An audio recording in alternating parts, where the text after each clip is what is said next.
حضرت عمر فاروق رضی اللہ تعالی عنہ کے دور میں ایک شخص آپ سے ملنے مدینے کو چلا۔ جب مدینے کے پاس پہنچا تو آدھی رات کا وقت ہو چکا تھا، ساتھ میں حاملہ بیوی تھی، تو اس نے مدینے کی حدود کے پاس ہی خیمہ لگا لیا اور صبح ہونے کا انتظار کرنے لگا۔ بیوی کا وقت قریب تھا تو وہ درد سے کراہنے لگی۔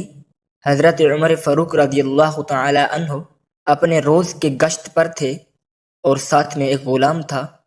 جب آپ نے دیکھا کہ دور شہر کی حدود کے پاس آگ جل رہی ہے اور خیمہ لگا ہوا ہے تو آپ نے غلام کو بھیجا کہ پتہ کرو کون ہے۔ جب پوچھا تو اس نے ڈانٹ دیا کہ تمہیں کیوں بتاؤں۔ آپ گئے اور پوچھا تو بھی نہیں بتایا۔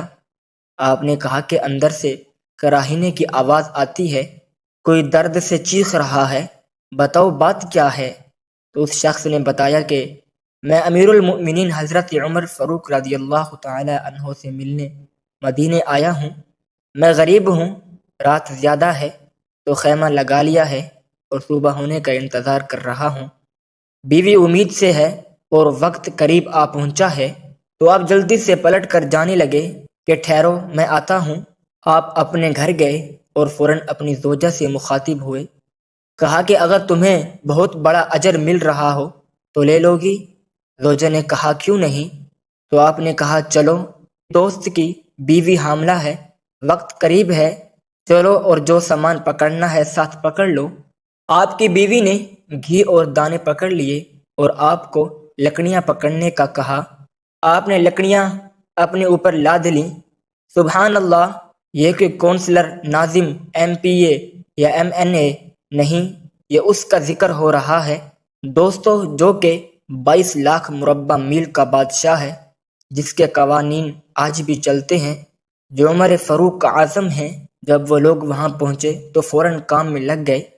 وہ شخص ایسے حکم چلاتا جیسے آپ شہر کے کوئی چوکی دار یا غلام ہیں۔ کبھی پانی منگاتا تو آپ دوڑے دوڑے پانی دیتے، کبھی پریشانی میں پوچھتا کہ تیری بیوی کو یہ کام آتا بھی ہے تو آپ جواب دیتے، جبکہ اس سے کیا پتا کہ امیر المؤمنین حضرت عمر فاروق خود ہیں۔ جب اندر بچے کی ولادت ہوئی تو آپ کی زوجہ نے آواز لگائی، یا امیر المؤمنین بیٹا ہوا ہے۔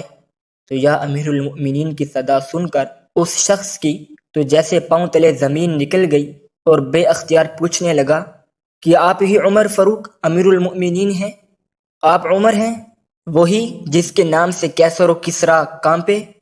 آپ وہی والے عمر ہیں جس کے بارے میں حضرت علی نے کہا کہ آپ کے لیے دعا کرتا ہوں، اور جس کو رسول اللہ صلی اللہ علیہ وسلم نے دعا مانگ کر اسلام کے لیے مانگا؟ وہی والے نا؟ آپ نے کہا ہاں ہاں میں ہی ہوں۔ اس نے کہا کہ ایک غریب کی بیوی کے کام کاج میں آپ کی بیوی خاتون اول لگی ہوئی ہے، اور دھوئیں کے پاس آپ نے اپنی داڑھی لپیٹ لی اور میری خدمت کرتے رہے۔ تو سیدنا عمر رو پڑے، اس بدو کو گلے سے لگایا اور کہا تجھے پتہ نہیں تو کہاں آیا ہے؟